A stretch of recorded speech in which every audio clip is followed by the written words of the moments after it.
غدیر خم سے ہے الجھن تو مصطفیٰ سے ہے، یہ اختلاف علی سے نہیں خدا سے ہے۔ نبی کے ہاتھ نے دستے خدا بلند کیا، نبی کے ہاتھ نے دستے خدا بلند کیا، میری مراد یہاں دست مرتضیٰ سے ہے۔ جو 18 ذی الحجہ کا یوم خوشی اور عید اس لیے منائے کہ حضرت عثمان غنی کی شہادت، ہم اس کے اوپر لعنت کرتے ہیں اور بے شمار لعنت کرتے ہیں اس شخص پر جو حضرت عثمان غنی کی شہادت کی آڑ میں غدیر کا عظیم دین چھپانے کی ناپاک حرکت کرتے ہیں، بے شمار لعنت کرتے ہیں۔ حضرت امام باقر علیہ السلام سے کسی نے پوچھا کہ اللہ رب العزت نے آپ کو بہت بڑا مقام دیا ہے، آپ کے آباء و اجداد کو بہت بڑا مقام دیا تھا، لیکن بنو امیہ میں سے کچھ لوگ آپ لوگوں کو گالیاں بکتے تھے۔ تو حضرت امام باقر علیہ السلام نے فرمایا کہ جو ہماری مخالفت حق واضح ہونے کے بعد بھی کرتا ہے وہ چاہے بھی ہم سے محبت نہیں کر سکتا۔ خدا نے علی کا دفاع کرتے ہوئے امت کو بتا دیا کہ تم بھی دیکھ لو گے اور ہم بھی دیکھ لیں گے کہ آزمائش میں یا رسول اللہ ہے یا تم لوگو۔ ناظرین، وہ شاعر نے کیا خوب کہا ہے کہ ہم کو حیدر کے فضائل کی کوئی حد نہ ملی، ہم کو حیدر کے فضائل کی کوئی حد نہ ملی، ان کو شکوہ ہے کہ ہم حد سے بڑھا دیتے ہیں۔ پہلے اپنا تعارف کرواتے ہوئے پیغمبر اسلام نے فرمایا الستُ بالمؤمنین اولا من انفسہم، سب نے کہا بلا یا رسول اللہ۔ پھر فرمایا من کنت مولاہ فہذا علی مولاہ، پھر اس کے بعد اپنے بھائی کا تعارف کروایا۔ لیکن اس کے باوجود بھی لوگ اس حدیث کے مقابلے میں عجیب عجیب تبدیلیاں کرنے لگ گئے۔ نعرہ حیدری، اتحاد بین المسلمین کے دائی سفیر امن جناب علامہ سید طیب شاہ ترمذی صاحب سے ملتمس ہوں کہ وہ آئیں اور غدیر کانفرنس سے خطاب کر کے لہو گرمائیں۔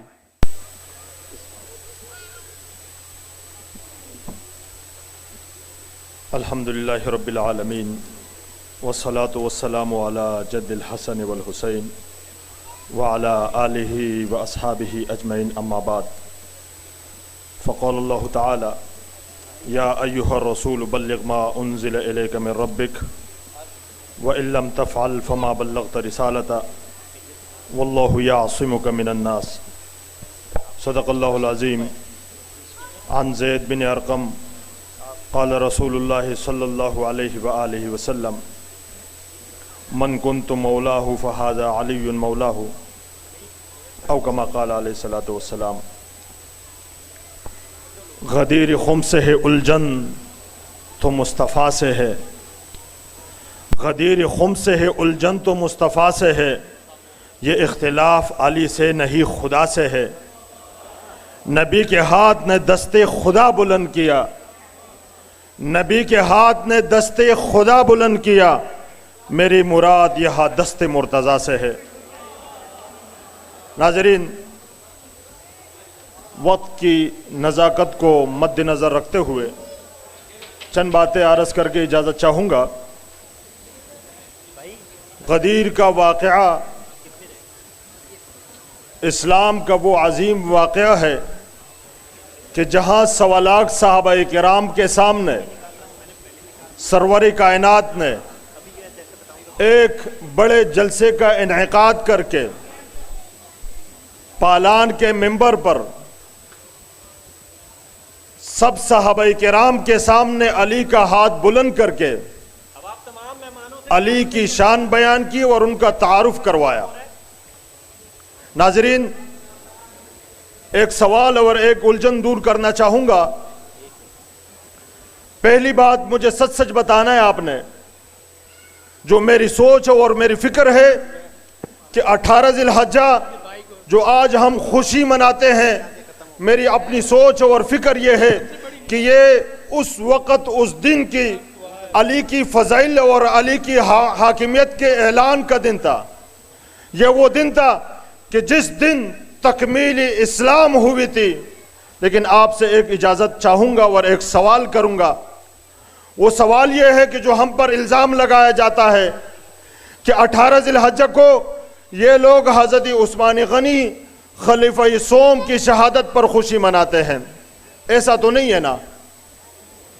تو پھر سن لے ہم لعنت کرتے ہیں اس شخص پر جو 18 ذی الحجہ کا یوم خوشی اور عید اس لیے منائے کہ حضرت عثمان غنی کی شہادت ہے، ہم اس کے اوپر لعنت کرتے ہیں، اور بے شمار لعنت کرتے ہیں اس شخص پر جو حضرت عثمان غنی کی شہادت کی آڑ میں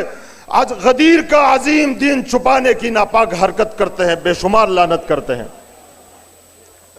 ناظرین، یہ دن، یہ عظیم واقعہ اس وقت حضور علیہ السلام نے 1.25 لاکھ صحابہ کرام کے سامنے صرف علی کو دوستی کا ذکر کرنے کے لیے نہیں کیا تھا۔ مجھے امام حاکم حسکانی جو آج سے تقریباً 1000 سال پہلے گزرے ہیں، ان کی ایک آیات کریمہ کی شان نزول اور اس سے پہلے ایک الجھن، وہ الجھن یہ ہے کہ جس انداز سے آپ بھی سوچتے ہوں گے اور میں بھی سوچتا ہوں کہ اہل بیت علیہ السلام کی فضائل ظاہر ہونے کے بعد بھی منکرین اس کو ماننے کی کوشش کیوں نہیں کرتے؟ یعنی یہ الجھن آپ کو بھی ستاتی ہوگی کہ اس سوشل میڈیا کے دور میں بھی اور اس کتاب کے دور میں بھی جتنے اہل بیت کے مناقب اور احادیث مبارکہ میں ہے، آج تک لوگ اس کے منکر کیوں ہیں؟ تو میں ایک وجہ بتانا چاہتا ہوں۔ حضرت امام باقر علیہ السلام سے کسی نے پوچھا کہ اللہ رب العزت نے آپ کو بہت بڑا مقام دیا ہے، آپ کے آباء و اجداد کو بہت بڑا مقام دیا تھا، لیکن بنو امیہ میں سے کچھ لوگ آپ لوگوں کو گالیاں بکتے تھے۔ تو حضرت امام باقر علیہ السلام نے فرمایا کہ جو ہماری مخالفت حق واضح ہونے کے بعد بھی کرتا ہے، وہ چاہے بھی ہم سے محبت نہیں کر سکتا۔ یعنی جو شخص یہ جانتے ہوئے بھی کہ علی کا مقام یہ ہے اور پیغمبر اسلام نے ہر جگہ علی کا ہاتھ بلند کر کے علی کا تعارف کروائے اس کائنات کو، لیکن پھر بھی ممکن رہے، اس کی وجہ یہ ہے کہ اس کی مٹی میں ناپاکی ہے اور اس کی مٹی میں علی سے بغض بھرا ہوا ہے۔ یہ اس وقت سے تھا کہ جب خدا نے پوچھا تھا الست بربکم قالوا بلا، یہ قالوا بلا میں شامل نہ ہونے والے لوگ تھے اور تا قیامت علی سے بغض رکھیں گے۔ ناظرین،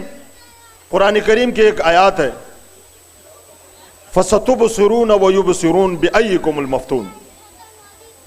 حضرت امام حاکم حسکانی بہت بڑے اہل سنت کے عالم گزرے ہیں،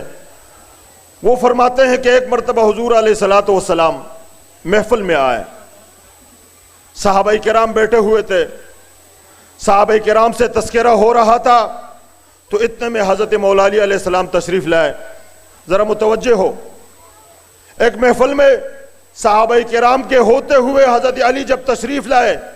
تو حضور علیہ السلام نے ان سے پوچھا الا تسألنی من افضلکم، کہ آپ لوگ مجھ سے پوچھیں گے نہیں کہ تم میں سے افضل کون ہے؟ سب نے کہا بلا یا رسول اللہ، ضرور بتائیے۔ تو حضور علیہ السلام نے فرمایا علی میرا بھائی ہے، علی میرا وصی ہے، علی کو میں نے اپنے علم سے علم دیا ہے، علی وہ ہستی ہے کہ جو میرے بعد میرے رازدان ہے، علی وہ ہستی ہے جو تم سب میں سے بڑا عالم ہے، علی وہ ہستی ہے جو اس کائنات میں سب سے پہلے نماز پڑھنے والا ہے۔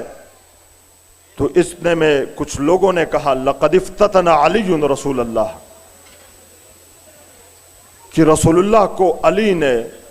آزمائش میں ڈال دیا ہے کہ رسول خدا کو علی کے علاوہ کوئی نظر ہی نہیں آتا۔ یاد رکھے کہ جب بھی علی کی ذات پر، علی کی شان میں تنقیص کی گئی، یا جواب خدا نے دیا ہے یا اس مصطفیٰ نے دیا ہے۔ جب محفل میں کسی نے کہا کہ لقد افتتن علی رسول اللہ، کہ علی نے رسول اللہ کو آزمائش میں ڈال دیا ہے کہ رسول اللہ کو علی کے علاوہ کوئی نظر ہی نہیں آتا، تو اللہ رب العزت نے بزبان رسالت فرمایا فَسَتُبْصِرُونَ وَيُبْصِرُونَ بِأَيِّكُمُ الْمَفْتُونَ، ان قریب آپ بھی دیکھ لیں گے اور ہم بھی دیکھ لیں گے کہ آزمائش کے اندر کون ہے۔ خدا نے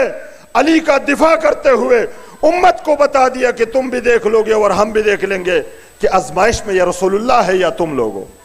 ناظرین، وہ شاعر نے کیا خوب کہا ہے کہ ہم کو حیدر کی فضائل کی کوئی حد نہ ملی، ہم کو حیدر کی فضائل کی کوئی حد نہ ملی، ان کو شکوہ ہے کہ ہم حد سے بڑھا دیتے ہیں۔ ناظرین، میں آخری بار، پہلی بات تو ہو گئی جب علی کی شان پوری کائنات کے اوپر ظاہر ہو گئی اور غدیر کے میدان میں حضور علیہ السلام نے سب سے پہلے اپنا تعارف کروایا اور امت کو بتا دیا کہ میرا مقام اور مرتبہ اس امت کے اوپر کیا ہے، تو پھر اس کے بعد فرمایا، پہلے اپنا تعارف کرواتے ہوئے پیغمبر اسلام نے فرمایا الست بالمؤمنین اولا من انفسہم، سب نے کہا بلا یا رسول اللہ، پھر فرمایا من کنت مولاہ فہذا علی مولاہ، پھر اس کے بعد اپنے بھائی کا تعارف کروایا۔ لیکن اس کے باوجود بھی لوگ اس حدیث کے مقابلے میں عجیب عجیب تبدیلیاں کرنے لگ گئے، حالانکہ یہ حدیث مفتی صاحب بیٹے ہیں، یہ حدیث 110 صحابہ کرام سے مروی روایت، سینکڑوں اہل سنت کے کتب میں موجود متواتر روایت اور 1.25 لاکھ صحابہ کرام کے سامنے پڑھی گئی اعلان کا نام ہے، لیکن پھر بھی لوگوں نے اس کا معنی عجیب عجیب کر دیا۔ کسی نے کہا مولا کا معنی دوست ہے، کسی نے کہا مولا کا معنی محب ہے۔ تو میں ایک مختصر سی تشریح اور پھر اس کے بعد اجازت چاہوں گا، اور پھر ان کو بھی بتانا چاہوں گا کہ جو مولا کا معنی دوست کرتے ہیں۔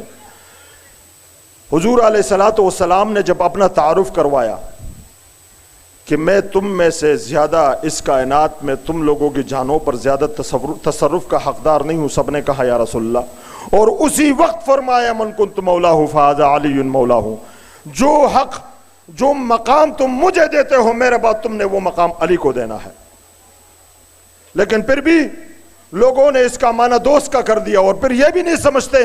کہ ہم خلفاء کو ماننے والے ہیں، ہم حضرت ابوبکر کو ماننے والے ہیں، ہم حضرت عمر کو ماننے والے، نہ تم ابوبکر کو مانتے ہو نہ تم عمر کو مانتے ہو، تمہارے دل میں صرف بغض اہل بیت بھرا ہوا ہے، تمہارے دل میں صرف علی کا بغض بھرا ہوا ہے۔ مجھے یہ بتائیں، اگر علی کا مولا کا معنی دوست تھا تو اسی وقت خلفاء نے ان کو مبارکباد دی، مبارکباد دینے کے بعد حضرت عمر فرماتے ہیں یا علی انت مولائے و مولائے کل المؤمن، تو پھر مجھے بتائیں، پھر آپ برداشت نہیں کر پاؤ گے کیا اس غدیر کے اعلان سے پہلے حضرت عمر کا علی سے دشمنی تھی کہ آج دوستی لگانے کے لیے پیغمبر اسلام نے ان کو جمع کیا تھا؟ پھر برداشت نہیں کر پاؤ گے۔ اسی انداز سے جو لوگ مولا کا معنی دوست کا کرتے ہیں، ہم انہیں بتانا چاہتے ہیں کہ یہ دوستی یاری اپنے گھروں تک محدود رکھے، محمد و آل محمد کے ساتھ نہ پہلے بھی کوئی بے تکلف تھا اور نہ آج ہونے دیں گے انشاءاللہ۔ یہ دوستی یاری اپنے باپ کے ساتھ دوستی لگائے۔ پیغمبر اسلام وہ ہستی ہے کہ جب آدم علیہ السلام دنیا میں تشریف لائے اس وقت بھی اللہ رب العزت نے ان سے عہد لیا تھا، وَإِذْ أَخَذْنَا مِيثَاقَ النَّبِيِّينَ لَمَا آتَيْتُكُم مِّن كِتَابٍ وَحِكْمَةٍ ثُمَّ جَاءَكُمْ رَسُولٌ مُصَدِّقٌ لِّمَا مَعَكُمْ لَتُؤْمِنُنَّ بِهِ وَلَتَنصُرُنَّهُ۔ پھر اس کے بعد حضور علیہ السلام کا مدد اعانت تمام انبیاء کرام سے اللہ رب العزت نے وعدہ لیا ہے۔ تو جو پیغمبر 1.25 لاکھ پیغمبروں کا 1.25 لاکھ انبیاء کا آقا ہو تو تمہارا دوست کیسا ہو سکتا ہے؟ پھر میں ایک شے پر آپ سے اجازت چاہوں گا، بلغ میرے رسول کا اعلان رہے گا،